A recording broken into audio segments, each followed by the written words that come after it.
Desde La Habana, Cuba, Blanco y Trocadero, con Jorge de Armas. Desde Montevideo, República Oriental del Uruguay, Blanco y Trocadero, con Jorge de Armas. Desde Madrid, España, Blanco y Trocadero, con Jorge de Armas. Desde San José, Costa Rica, Blanco y Trocadero, con Jorge de Armas. Desde Pilsen, República Checa, Blanco y Trocadero, con Jorge de Armas. Desde Veracruz, México, Blanco y Trocadero con Jorge de Armas. Desde Altagracia, en Córdoba, Argentina, Blanco y Trocadero con Jorge de Armas. Desde El Vedado, Cuba, Blanco y Trocadero con Jorge de Armas. Desde Miami Beach, Jorge de Armas en Blanco y Trocadero. Bienvenidos, hoy martes 5 de abril del año 2015, a una emisión de Blanco y Trocadero, en la cual, como siempre, tenemos una vocación de encuentro con todos los miembros de la nación, aquellos que sobre todo hemos decidido vivir fuera de las fronteras terrestres de la isla de Cuba. Un programa que tiene una vocación de encuentro, por lo tanto no se ciñe exclusivamente al tema de Cuba, aunque evidentemente es prioritario, y que usted escucha a través del portal cubanosporelmundo.com y también a través de Spreaker.com. Tienen otros medios de escucharnos. Es un problema que nace desde y que funciona fundamentalmente en las redes sociales. Por lo tanto, a través de nuestra cuenta de Facebook, Blanco y Trocadero, usted puede acceder a nosotros. Se puede comunicar con nosotros a través de Facebook también, pero tenemos, por supuesto, también una cuenta de Twitter, en este caso mi Twitter personal, que es @Jorge de Armas, a través también de la propia página de Facebook de Cubanos por el Mundo. Usted puede llegar, y tenemos un WhatsApp que nos ha dado Cubanos por el Mundo, que es el 305-600-3108. Usted se puede comunicar con nosotros. Yo pondré los audios que me quedan. Y este es un programa que, además de ser ese lugar de encuentro, tiene una vocación de trabajo también sobre la verdad, sobre las cosas que están pasando. En este programa, yo, como siempre digo, soy responsable de lo que digo, pero no de lo que usted entienda. Hay 27 grados en Collins Avenue, 80 Fahrenheit, para entendernos todos. Es un buen momento para comenzar.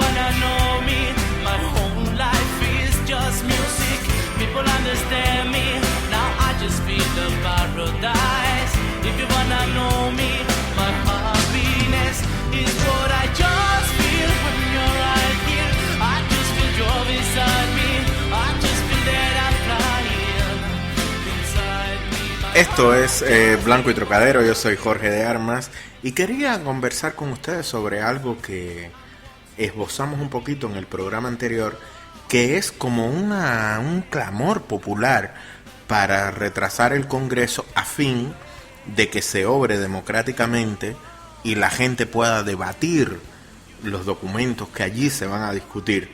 Eso parece que no va a pasar, pero a nosotros nos pareció interesante llamar y conversar con Jorge Dávila Miguel, que es un analista político de CNN en español, que también es un columnista del Nuevo Herald, y que este viernes pasado publicó una columna que se llamaba así: se pospone el Congreso del partido. Para que nos esclarezca esta y otras dudas, hemos decidido hablar con él.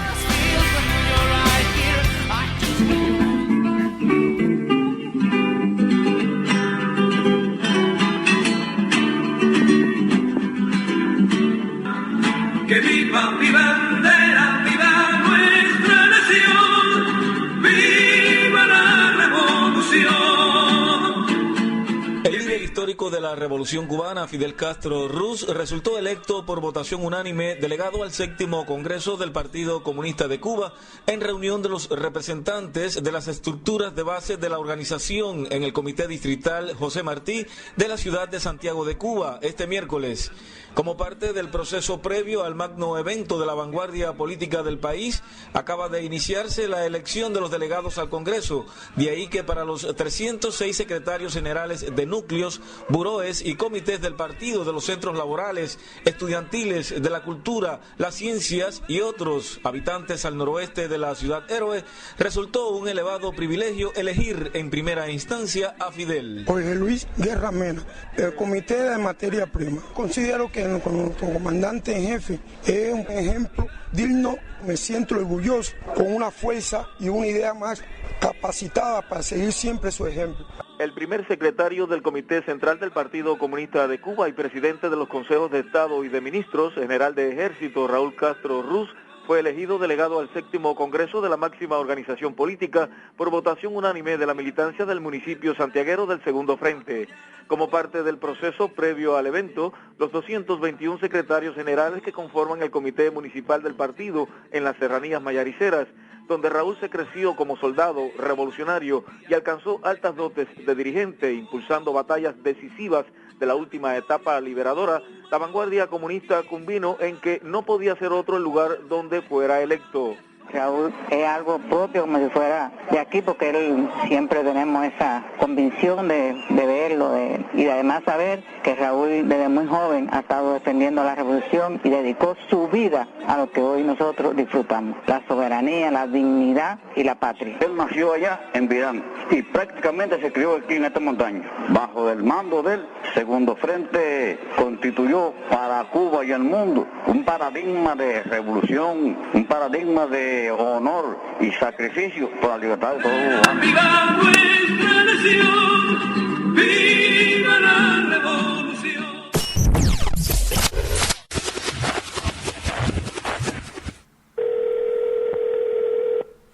Aló, aquí estoy. Hola Jorge, ¿cómo tú estás? Bien, aquí estoy. Solo tengo una pregunta. ¿Se pospone el Congreso del partido? Bueno, eso no lo sabe nadie, ni yo tampoco. Yo no creo que en este momento nadie, yo no me atrevo a decir que se va a posponer ni que es una incógnita. Me parece que quedan muy pocos días, hoy quedan 11 días, y a esta altura habría que decir que indica que no se va a posponer.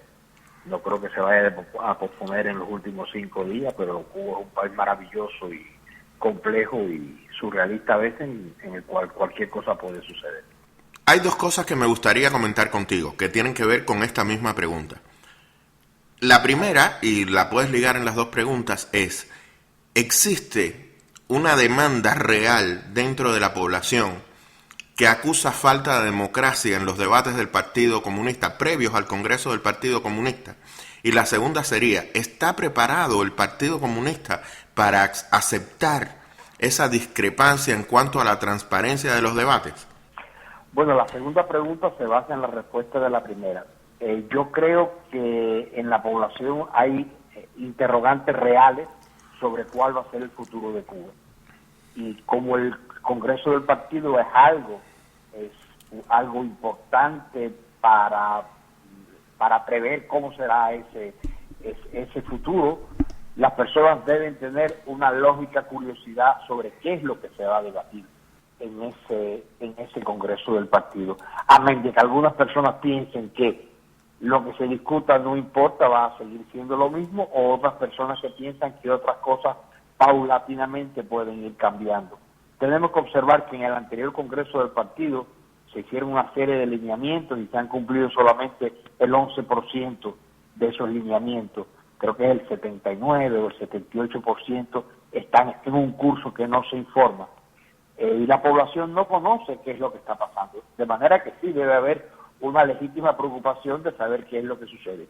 Ahora, en la segunda pregunta, si me la repites ahora te la puedo contestar porque te me fue un poco de la mente. ¿Cuál era la segunda pregunta? Si el partido está preparado para aceptar esa discrepancia en cuanto a sus procedimientos de transparencia.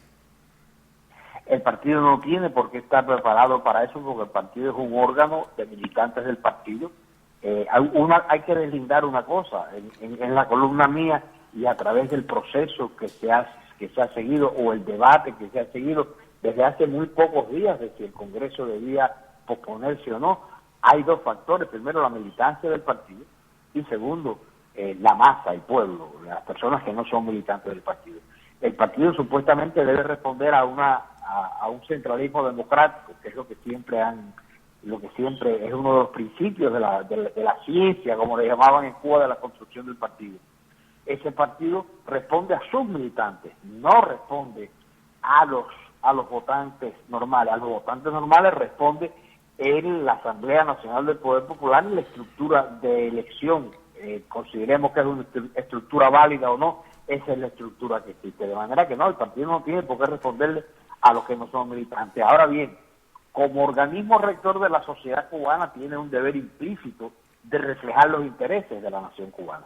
Es que me llevas a un punto que me resulta muy curioso. No sé si lo que estás diciendo, lo que observo de tus palabras es que, por una parte, el partido, al ser un órgano de militantes, no debe obedecer a esa exigencia de transparencia que le hace, digamos, el pueblo, la masa, como tú lo dices, utilizando tus palabras en general. Sí. Y por otra parte es contradictorio, pues al ser la vanguardia de la sociedad debería tener esta transparencia.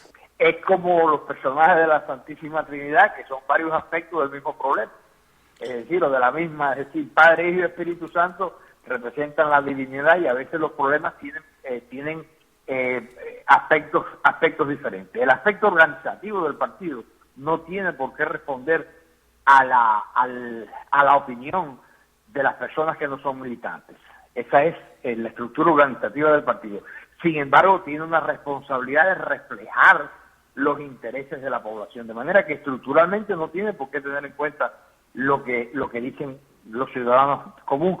Ahora, como el organismo, como el partido es, según la Constitución, el organismo rector de la sociedad cubana, sí debe reflejar la preocupación de la sociedad cubana. ¿Lo refleja o no? Eso es una incógnita que tenemos hace muchísimo tiempo, porque no hay medios sociales claros y transparentes que digan ni en un sentido ni en otro lo que está sucediendo. En el mejor y en el peor de los casos, ¿qué esperamos del Congreso del partido? Las personas esperan cosas muy diferentes. Hay personas que esperan un Congreso que vaya a transformar la sociedad por completo. Yo personalmente no espero en el mejor de los casos nada de eso. Yo espero un continuismo con un, digamos, ayornamiento a las nuevas condiciones de desarrollo económico de Cuba. Yo esperaba o espero una diferenciación entre los organismos del Estado y el partido y los organismos productivos y el partido, de manera que la economía no esté supeditada a la dirección partidista. Eso es esencialmente. Esperaba una mayor latitud, no en cuanto a un multipartidismo que muchas personas piensan que tiene que suceder en Cuba o va a suceder. Yo no creo que vaya a suceder a corto plazo en Cuba, y además habría que poner en cuestión qué quiere decir multipartidismo. Eso es otro programa, otra entrevista totalmente diferente. Pero sí en la capacidad de asociaciones para que la sociedad cubana sea implícitamente más democrática y la sociedad cubana pueda transmitirle al órgano rector del partido qué es lo que desea. ¿Será posible esto con el Congreso o no? Es la gran incógnita que tenemos, y por eso yo pienso que el 16 de abril, si empieza y el 19 termina, ya sabremos la respuesta, y si no, la sabremos del 24 al 27 de julio, que creo que es la petición de que se posponga. Pero a estas alturas, yo no creo que hoy estamos a día 4, faltan 10 días, yo no creo que se suspende el Congreso, así que eso lo vamos a saber a corto plazo. Vamos al aspecto que yo creo que es medular en tu columna.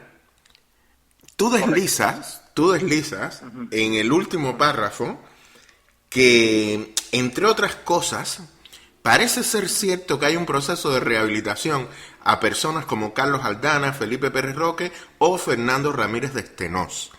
¿Esto es una intuición tuya? ¿Viene de alguna fuente?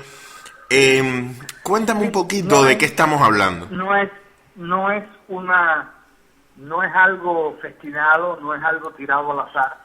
Yo creo que ha habido indicios. Sin embargo, debido a la estructura informativa cubana, nadie te confirma esto, y menos una cosa tan delicada. Pero yo he visto diferentes indicios, y a partir de fuentes bien informadas, he podido conocer que esto es una posibilidad que casi llega a ser una probabilidad. Pero te repito, en el caso de Cuba, poco se puede informar, no quiero decir objetivamente, porque la objetividad depende del observador o de la intención del observador, pero nada se puede comprobar ni contrastar. Lo que puede ser hoy no es mañana, pero yo sí pienso que hay un proceso, sí creo, y fíjate que no lo veo como seguridad, de que eso viene caminando no ya desde hace pocos días, sino desde un cierto tiempo, para esas 3 personas y para 2 más que al principio estaban consideradas, que eran Carlos Laje Dávila, y que no tiene que ver nada conmigo. No soy pariente de Carlos Laje para nada, ni para bien ni para mal, no lo conozco, sé que es una persona muy educada, muy capacitada, y que que tuvo su problema dentro de la estructura del poder cubano, y Roberto Robaina. Al principio estaban considerados esos 5, pero las últimas indicaciones los últimos hints, los últimos informes no, es decir, off the record, que recibí son eso. Es decir, puedo decir el santo, puedo decir el milagro, pero no el santo como lo digo. La cosa es que es muy sintomático, Jorge, por la sencilla razón de que al menos 4 de las personas que menciona, vamos a quitar de la ecuación entonces a Robaina y a Laje, pero tanto Felipe Pérez Roque como Carlos Aldana en su momento fueron acusados de corrupción. Uno de ellos incluso se dijo de él que había disfrutado de las mieles del poder sin ningún mérito para haber llegado a él. Estamos viviendo, si esto sería así, primero, yo no me imagino el escenario en Cuba, pero estaríamos hablando de la reinstauración de personas que en su momento provocaron un fuerte rechazo popular. En Cuba han pasado cosas muy cambiantes. En Cuba se fusiló al general Ochoa y se fusiló a Tony LaGuardia y a 2 personas más, y se pusieron grandes condenas de cárcel a personas en aquel proceso. Y respondió a ciertas razones, ciertos intereses del gobierno cubano en aquel momento. Sin embargo, a Luzón, creo que Luzón fue acusado de corrupción 2 veces, y creo que ahora ha sido nombrado o es nombrado o fue nombrado en un cargo y además fue rehabilitado. El asunto es que en el caso de las mieles del poder también ha estado involucrado Carlos Laje. Sin embargo, se habla de Roque y no se habla de Laje. Yo pensando a la manera de una política un poco más estructurada, es que si esto se hiciera, es una probabilidad, y cuando lo digo no porque me lo imagine ni porque lo quiera. A mí realmente me es indiferente si lo rehabilitan o no lo rehabilitan, no es parte de mi pasto periodístico normal. A lo mejor hablaría de un llamado a cierta unidad o a cierta recapacitar en ciertas áreas, o sencillamente los restauran, porque si bien cometieron un error, sirvieron a la revolución toda su vida. Y entonces en Cuba, cuando alguna persona es sancionada, no es como en otros lugares, cuando una persona es sancionada en Cuba, bueno, pues tiene pocos lugares, a pesar de que, bueno, están en su casa, no les sucede nada, pero bueno, caen de los altares donde estaban puestos, que eran los altares de la actividad social y política en Cuba. Así que eso es no quiero decir especulación, pero es una opinión aventurada que yo doy. Vamos a ver si sucede o no. Pero a mí no me sorprendería que sucediera. En Cuba han sucedido cosas más importantes. Hace un tiempo, si una persona manifestaba una opinión política contraria al gobierno, le metían 30 años. Ahora esos opositores dicen que hay que derrocar al gobierno, vienen a Miami, se atienden de una herida en los brazos o de una posible herida en los brazos, regresan a Cuba y todo sucede igual. Eso es mucho más sorprendente que ¿cómo se llama?, de que reivindiquen a Carlos Aldana, a Felipe Pérez Roque, que en definitiva fueron personas revolucionarias, o creo que todavía son personas afines al proceso revolucionario cubano. Bueno, pues nada, muchísimas gracias y muy buena suerte, Jorge, en todo lo que hagas. Gracias a ti, Jorge, gracias a ti.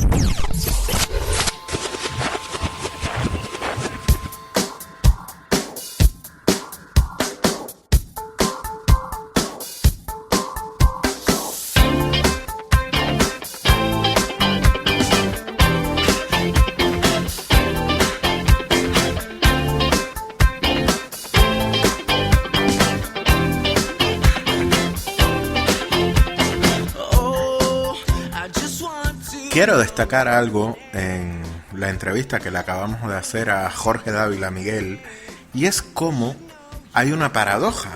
El partido, como tiene una vida orgánica, una militancia, no tiene que rendirles cuentas a nadie.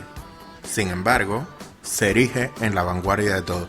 Esto es Blanco y Trocadero. Yo quiero decir solo una cosa. El Partido Comunista es un partido que escoge a sus militantes. En democracia son las personas las que quieren estar en un partido. Como lo decía, yo soy responsable de lo que digo, pero no de lo que entiendas. Esto es Blanco y Trocadero.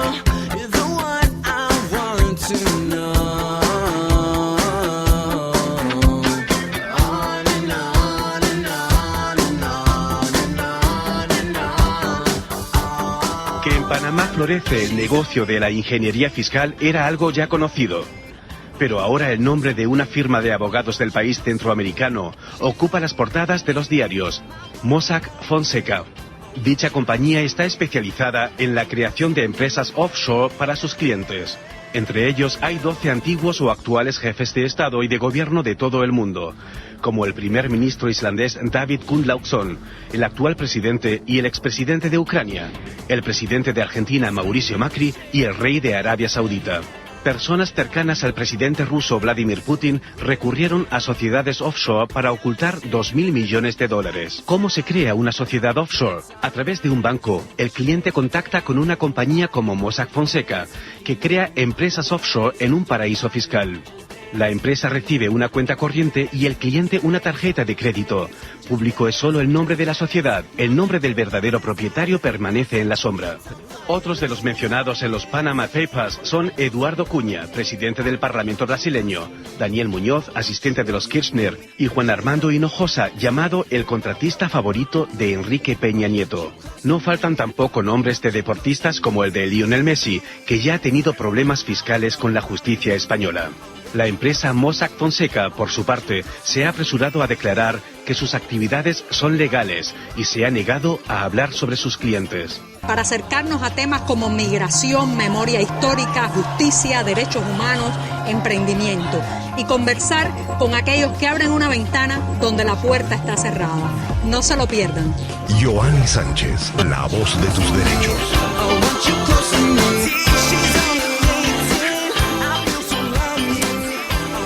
Realmente, yo no soy partidario de las teorías de la conspiración y muchísimo menos de esas especulaciones de que los papeles de Panamá tengan que ver con una operación para en ningún caso llevar a ciertos nombres a la palestra pública, ciertos nombres que de hecho ya están en esa palestra, como Vladimir Putin,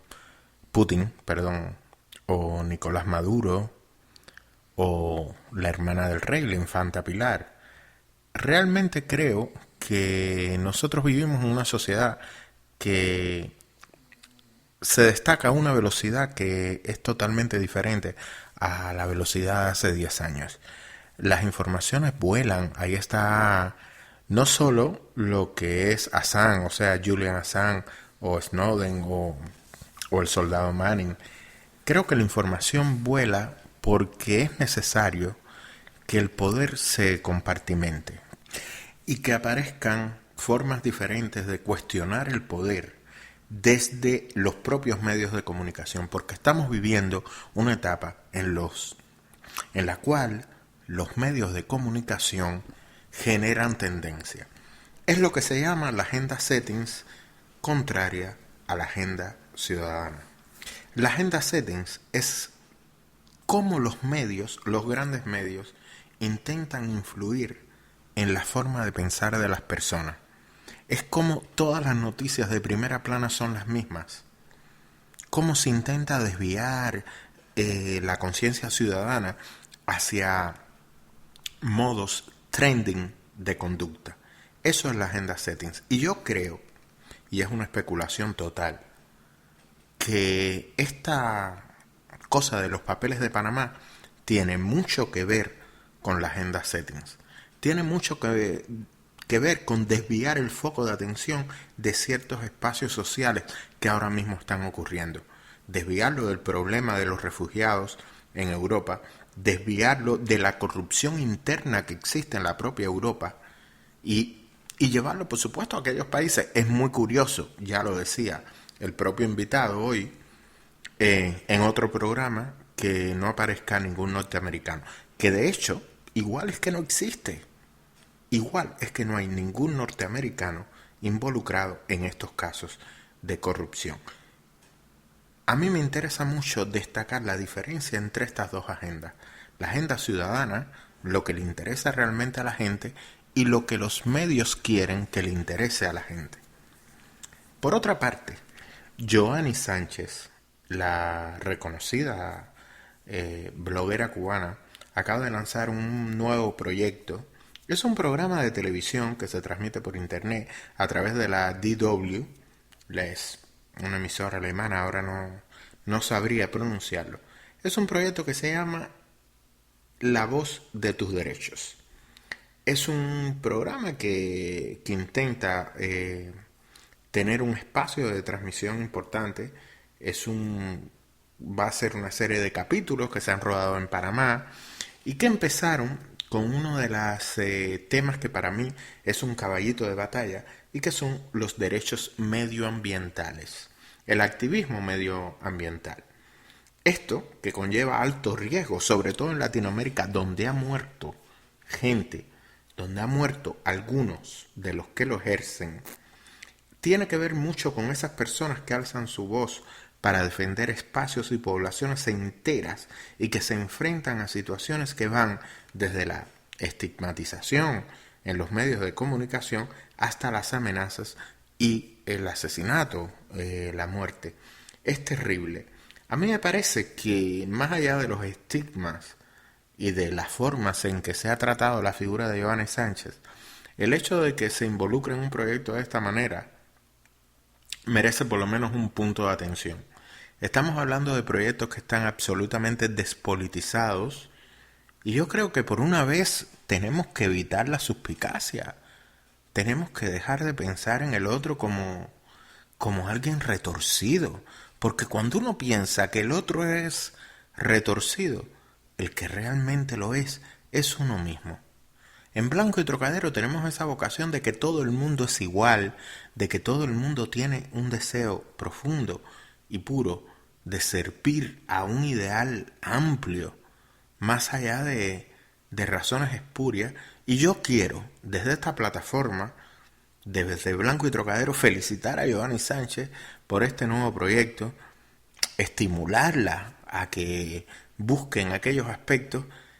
E incluso recuerdo una conversación breve que tuve con una amiga en Facebook que me hablaba de que en Cuba había que hacer mucho por los derechos medioambientales y del derecho animal.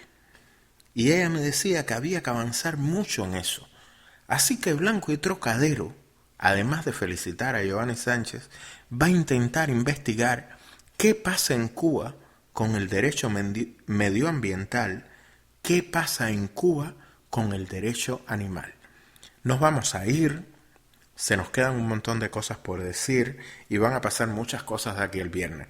Esto es Blanco y Trocadero, yo soy Jorge de Armas, me despido de ustedes como siempre, esperando que el viernes aquí estemos todos y como siempre digo, soy responsable de lo que digo, pero no soy responsable de lo que entiendan. Yo soy Jorge de Armas y esto es Blanco y Trocadero.